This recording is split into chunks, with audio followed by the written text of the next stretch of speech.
up guys, it's Nathan from High Level Performance and I'm back with another video tutorial.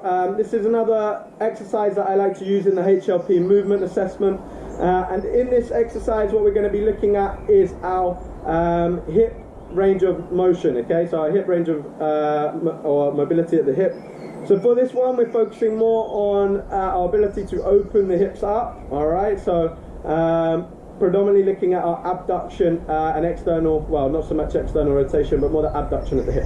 So for this one, we're going to be looking at getting into a straddle position on the floor. Ideally, I would do this inside, so you can do this inside. It's just a little bit easier for me to film outside.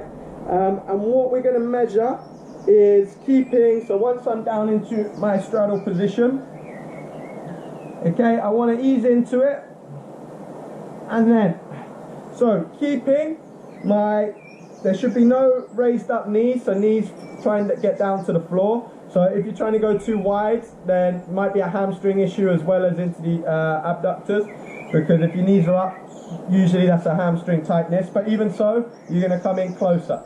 Okay, what you are then going to measure, you can do it yourself or you might need someone else to do this for you. I want you to measure the distance between the two heels, okay?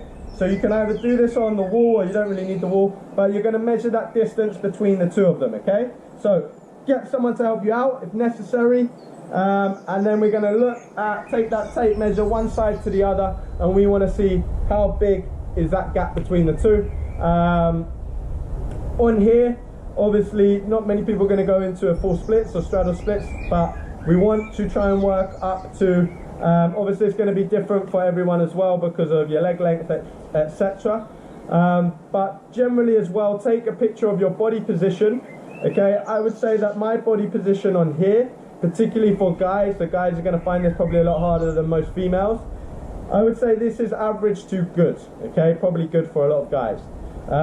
So what I'd say, if it's poor, generally you're going to find a lot of people are struggling to even sit forward and upright. So if you're kind of back here, okay, that's going to be showing that you're quite tight into those adductors.